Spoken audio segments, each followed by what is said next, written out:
नमस्कार, मी मनुश्री पाटील. करिअर मंत्रामध्ये आपण करिअरच्या वेगवेगळ्या वाटांबद्दल बोलतोय. आपण बघतो आयुष्याचा पहिला टप्पा 10वीचा रिझल्ट काल लागलेला आहे आणि 10वी नंतर नेमकं काय करायचं याचा अनेकांना प्रश्न पडतो.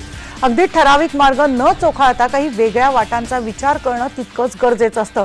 अनेक पर्याय उपलब्ध देखील आहेत, पण मात्र मुळात आपला कल ओळखून करिअर कसं निवडावं याबद्दल आपण चर्चा करणार आहोत. आणि आपल्या बरोबर आहेत करिअर काउन्सिलर आनंद मापुसकर. तुमचं स्वागत आहे IBN लोकमतमध्ये. धन्यवाद.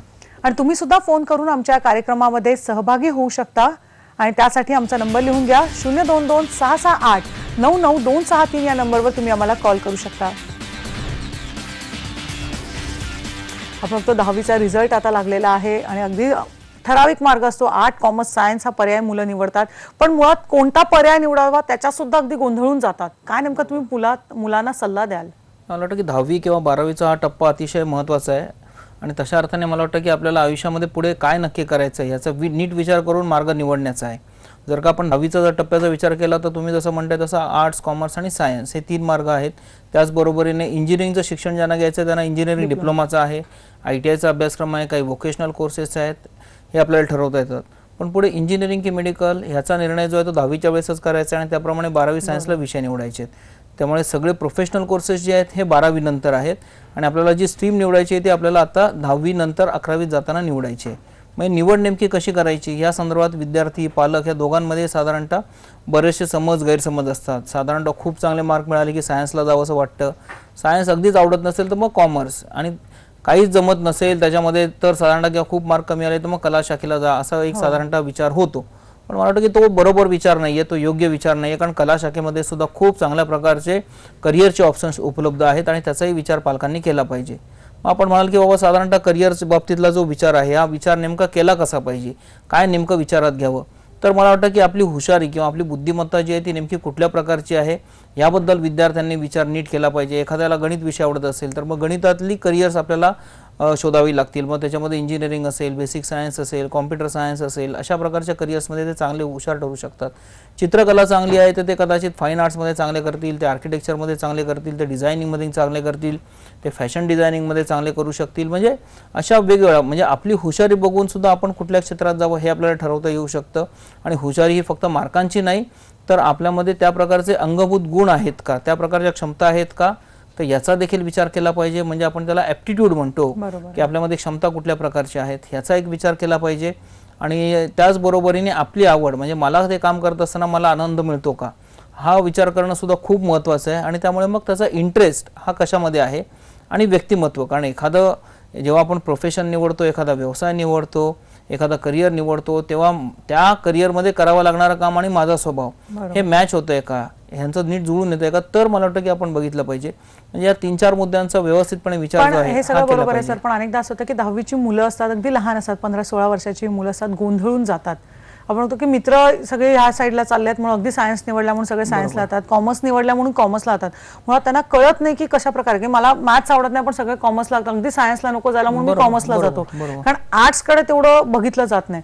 पण मग कशात आपण फक्त करिअरचा विचार करताना हा कसा विचार नेमका करायला पाहिजे? मग नाही, मी जसं म्हटलं तसं हे 4 मुद्दे आहेतच त्याच्यामध्ये. आणि साधारणतः असं असतं की 1ली पासून ते 10वीपर्यंत आपण कदाचित एकाच वर्गामध्ये असू, त्यामुळे आपल्याला स्वाभाविकपणे वाटतं की बाबा माझं ओळखीचं कोणतरी असावं तिथे, हा एक स्वाभाविकपणे विचार येत असेल. म्हणजे माझा मित्र चाललाय, माझी मैत्रीण चालली, त्याच ठिकाणी जावं. पण मला वाटतं की आयुष्यभर आपण एकत्र राहणार नाही. म्हणजे मित्र म्हणून आपण राहू, पण नोकरीच्या ठिकाणी आपण एकाच ऑफिसमध्ये काम करू का, तर असं होणार नाही. आणि मला वाटतं की तो मोह जो आहे हे आपण टाळलं पाहिजे. ती थोडीशी वाटणारी भीती जी आहे ती भीती मनातून घालवली पाहिजे. वाटतं की अशा प्रकारे विचार जर का केला तर आपणही वेगळ्या वाटांनी जाण्याचा निर्णय जे आहे ते विद्यार्थी पालक घेऊ शकतील.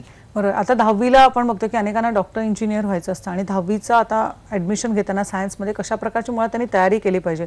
कारण नुसतं सरसोपट 10वी-12वीचा अभ्यास करताना आता अगदी नीटचा सुद्धा पर्याय आलेला आहे. कशी नेमकी मुलांनी आत्तापासून तयारी केली पाहिजे? नाही, आता एक आपण जर का विचार केला तर 10वी नंतर ज्यांना पुढे 12वी नंतर म्हणजे व्यावसायिक अभ्यासक्रमांकडे जायचं आहे, मग आपल्याला माहिती असेल की सुप्रीम कोर्टाच्या डिसिजननुसार, निर्णयानुसार की जे व्यावसायिक अभ्यासक्रम आहेत त्या व्यावसायिक अभ्यासक्रमांना प्रवेश घेण्यासाठी प्रवेश परीक्षा घेतल्या जातात. ह्या का घेतल्या जातात? कारण आपल्या इकडे 3-4 प्रकारची बोर्ड आहेत.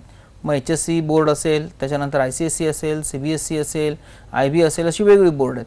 मग जर का बोर्डांच्या मार्कावरून जर का व्यावसायिक अभ्यासक्रमांना प्रवेश द्यायचा, मग कुठल्या बोर्डाचे मार्क कमी अधिक, त्यापेक्षा सुप्रीम कोर्टाचं असं म्हणणं आहे की तुम्ही एक त्याच्यासाठी कॉमन एंट्रन्स टेस्ट घ्या आणि त्याच्या आधारावर तुम्ही द्या.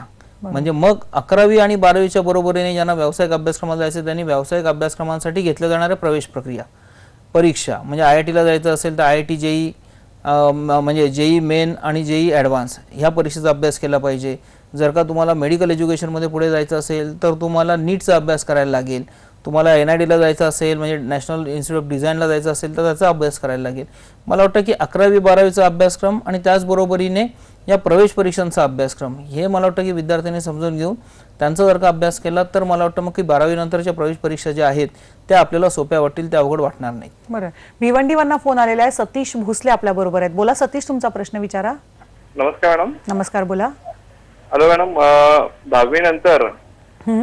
10वी नंतर हवाई दलामध्ये म्हणजे एअरफोर्स मध्ये वगैरे भरती होऊन इंजिनिअरिंग वगैरे करता येतं असं ऐकायला मिळतं. तर भारतीय हवाई दलात भरती होण्यासाठी 10वी नंतर काही चान्सेस आहेत का? खूप वेगळ्या अशा करिअरचा ह्याने विचार केलेला आहे. आतापासून कशी तयारी केली पाहिजे? 10वी नंतर तुम्हाला हवाई दलामध्ये जाता येणार नाही, 12वी नंतर जाता येईल. पण तुम्हाला ऑफिसर म्हणून जायचं असेल तर NDA ची परीक्षा देणं हे आवश्यक आहे. ती 10वी नंतर म्हणजे ती 12वी नंतर असते आणि NDA ची परीक्षा ही फक्त मुलं देऊ शकतात. आणि NDAच्या परीक्षेची माहिती जी आहे ही तुम्हाला UPSCच्या वेबसाईटवर मिळेल, कारण याची परीक्षा घेण्याचं काम हे UPSC करते, म्हणजे युनियन पब्लिक सर्व्हिस कमिशन जे आहे ते करते. आणि त्यामुळे NDAची परीक्षा सायन्सचा पर्याय सायन्स नाही. हा, एअरफोर्स मध्ये जायचं असेल तर तुम्हाला 11वी 12वी सायन्स करायला लागेल. आणि नेव्ही मध्ये जायचं असेल तर, जर का तुम्हाला आर्मी मध्ये जायचं असेल तर तुम्ही आर्ट्स कॉमर्स काही करू शकता, काही प्रॉब्लेम येत नाही त्याच्यामध्ये. सांगलीवरनं फोन आलेला आहे. स्नेहल गुरव आपल्या बरोबर आहेत. बोला स्नेहल, तुमचा प्रश्न विचारा. हा मॅम, माझे 10वी मध्ये 72% पडल्यात. मागल्या 10वी झालेली मी. आता 11वी मध्ये 70% पडल्यात. पण 12वी नंतर काय करू करिअर? कोणत्या शाखेत तुम्ही आहात आता? 11वी कला शाखेत. अच्छा, कला शाखेत. आता कला शाखेमधून जात असताना आपल्याला विचार करायला लागेल की बाबा नेमका विषय कुठला आवडतो. म्हणजे कला शाखेमध्ये तुम्हाला इतिहास विषय आवडतो, भूगोल आवडतो, राज्यशास्त्र, समाजशास्त्र, हा कुठला विषय नेमका आवडतो. आणि मग प्रत्येकामध्ये वेगळ्या प्रकारचे करिअर ऑप्शन्स तुम्हाला उपलब्ध आहेत. म्हणजे त्यांनी BA करावं आणि मग BA केल्यानंतर त्यांना MA करता येऊ शकतं, किंवा BA केल्यानंतर सुद्धा आपण म्हणतो की जसं इंजिनिअरिंगमध्ये IIT आहेत किंवा इंजिनिअरिंग मेडिकल सारखे वेगळे तुम्हाला तशा अर्थाने आपण म्हणतो की ते व्यावसायिक अभ्यासक्रम आहेत. तसं ॲप्लाइड अभ्यासक्रम काही जे आहेत हे तुम्हाला आर्ट्समध्ये पण आहेत. म्हणजे TISS नावाची संस्था मुंबईला आहे, Tata institute of social sciences. तिथून ते सोशलॉजी या विषयामधले किंवा सोशलॉजीशी संबंधित अशा प्रकारचे अभ्यासक्रम वेगवेगळे जे आहेत हे करू शकतील. त्यानंतर मुंबईलाच Indira Gandhi institute of developmental research नावाची संस्था आहे, तिथून ते इकॉनॉमिक्सच्या रिलेटेड काही अभ्यासक्रम करू शकतील. आपल्या इथेच मुंबईला परळला MLS म्हणजे मास्टर इन लेबर स्टडीज नावाचा विषय आहे, ते करू शकतील. त्याच्यानंतर पुणे विद्यापीठामध्ये काही MPM नावाचा अभ्यासक्रम आहे, पर्सनल मॅनेजमेंटचे आहेत. म्हणजे अशी स्पेशालिटी भरपूर आहे. म्हणजे आपल्याला जो विषय आवडतो तो विषय कुठला आहे आणि मग त्या विषयाशी रिलेटेड अशा प्रकारे पदव्युत्तर अभ्यासक्रम सुद्धा उपलब्ध आहेत, ते करू शकतील ते. बरं, म्हणजे वेगवेगळे पर्याय आहेत, मात्र मुळात आपली आवड निवडणं गरजेचं आहे. काय आणि नेमकं पालकांना सुद्धा सल्ला दिला याबद्दल सुद्धा आपण बोलणार आहोत, पण घेऊया एक ब्रेक.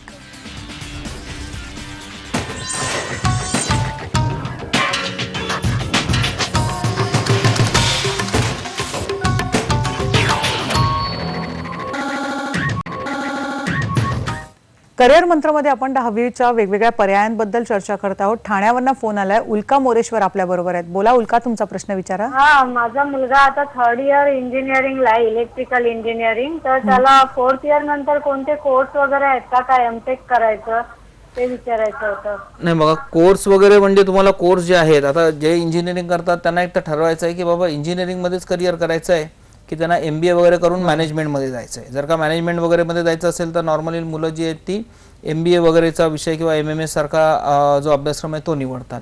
आता ज्यांना असं वाटतं की नाही मला कोर इंजिनिअरिंगमध्येच राहायचं आहे आणि इंजिनिअरिंगमध्येच मला करिअर करायचं आहे, तर त्यांच्यासाठी ME हा जो अभ्यासक्रम आहे हा महाराष्ट्रामध्ये उपलब्ध आहे.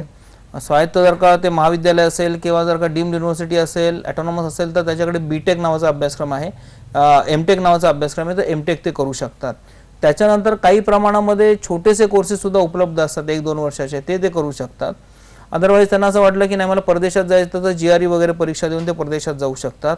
मला असं वाटतं की इंजिनिअरिंग ग्रॅज्युएशन होणाऱ्या विद्यार्थ्यांनी एक नक्की केलं पाहिजे की गेट नावाची जी परीक्षा असते की जी IITच्या पोस्ट ग्रॅज्युएशन प्रोग्रामसाठीची एंट्रन्स एक्झाम असते, गेट नावाची परीक्षा, तर ती नक्की दिली पाहिजे. याचा उपयोग काय होतो, एक तर तुम्हाला IIT मध्ये जर का पोस्ट ग्रॅज्युएशन करायचं असेल तर तुम्ही त्याला एलिजिबल होता.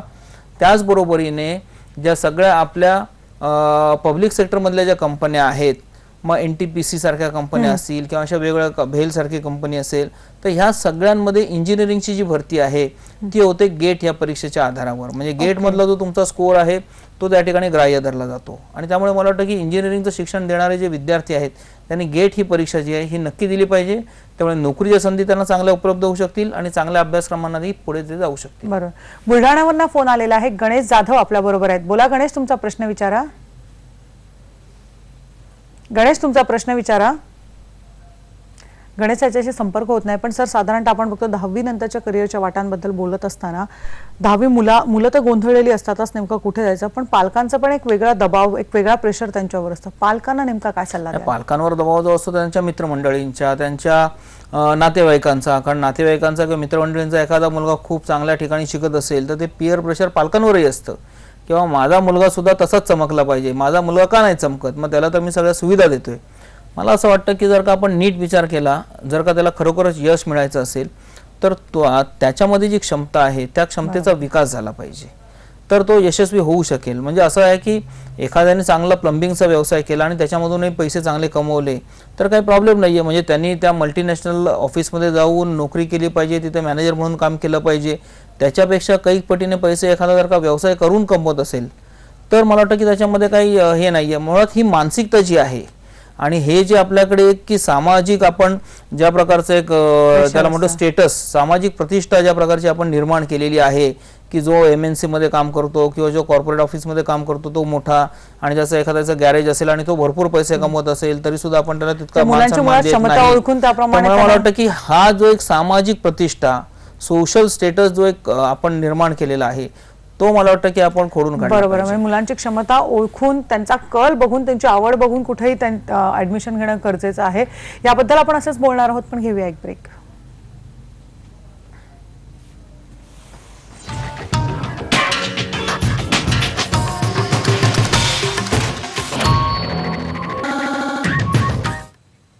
करिअर मंत्रमध्ये आपण 10वी नंतरच्या करिअर बद्दल बोलतो आहोत. करिअर काउन्सिलर आनंद मापुसकर आपल्याला मार्गदर्शन करतायत. सर, साधारणतः आपण बघतो की एखाद्या ठिकाणी ऍडमिशन घ्यायचं ठरवलं, अगदी आर्ट्स, कॉमर्स, सायन्स, डिप्लोमा काहीही असो, मुलं ऍडमिशन घेतात, पण त्या व्यतिरिक्त स्वतःचं स्किल डेव्हलपमेंट करणं सुद्धा किती गरजेचं असतं मुळात.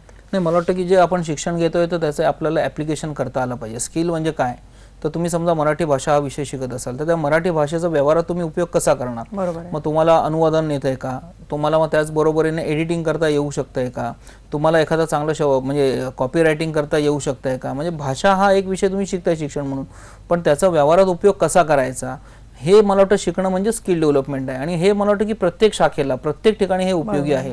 हे प्रत्येकाने जर का केलं, मग तुम्ही आर्ट्समध्ये असाल तर आर्ट्स, आता कॉमर्समध्ये आपण घेतो अकाउंट्सचा विषय शिकतो, त्या अकाउंट्स विषय म्हणजे प्रॅक्टिकली अकाउंटिंग जे आहे ते कसं होतं या विषयातलं मला वाटतं की समजून घेणं, तर तुम्हाला अकाउंट रायटिंगची भरपूर कामं मिळतील. आणि तो एक स्वतंत्र व्यवसाय, म्हणजे CA न करता सुद्धा नुसतं अकाउंट रायटिंग केलं तरी सुद्धा तुम्ही भरपूर पैसे जे आहेत हे आपण मिळवू शकता.